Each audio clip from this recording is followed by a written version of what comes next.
ninaangalia teknolojia hii mpya ya beji. Mheshimiwa Spika, sisi ni binadamu, kuna kupoteza, lakini najaribu kuangalia kakapini huku nyuma. Uhai wetu ni miaka 5 bungeni. Kila siku nabadilisha nguo, naweka kengine, kuna naweka kwenye nguo nyingine, wengine wanabadilisha mara 3 kwa siku. Sasa najiuliza, kakipotea ama kakivunjika hii pini, kuna utaratibu mwingine tutapewa kwamba tunaweza kupewa vingine au namna gani? Asante Mheshimiwa.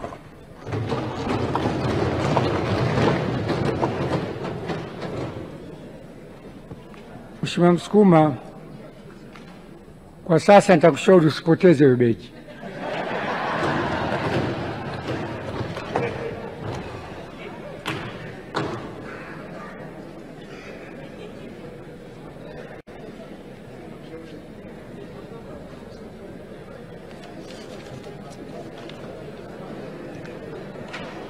Naam, ilikuwa ni mazungumzo hayo, wabunge wakiulizia hizo pini ambazo ni za utambulisho waliopewa, basi ni kwa namna gani zikipotea iweje, na ni ushauri kutoka kwa spika kwamba havitakiwi kupotea. Mwambie Mheshimiwa Msukuma hutakiwi kupoteza.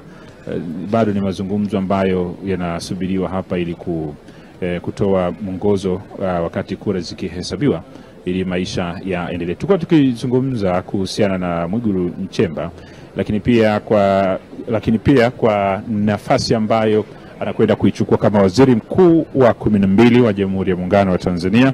Tumezungumza mwanzoni kuhusiana na waziri mkuu wa kwanza wa Tanzania, Mwalimu Julius Kambarage Nyerere, ambaye alikuwa waziri mkuu kuanzia tarehe 9 Disemba mwaka 1961 na akaondoka mwaka 1962.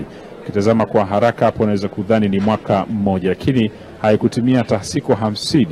Ilikuwa kama siku 40 na kitu tu hivi, kwa sababu aliacha nafasi hiyo mwaka 1962 tarehe 22 Januari. Kwa hiyo unaweza kupiga hesabu hapo kuanzia tarehe 9 Desemba mpaka tarehe 22 Januari akaiacha nafasi hiyo kwa Mfalme Rashid Kawawa kuwa waziri mkuu wa Jamhuri ya Muungano wa Tanzania. Kwa hiyo mwanzoni nilitaja kama mwaka mmoja hivi, lakini ni siku 44 kwa hesabu zinavyokwenda hapo mpaka kufikia kipindi ambacho waziri mkuu wa kwanza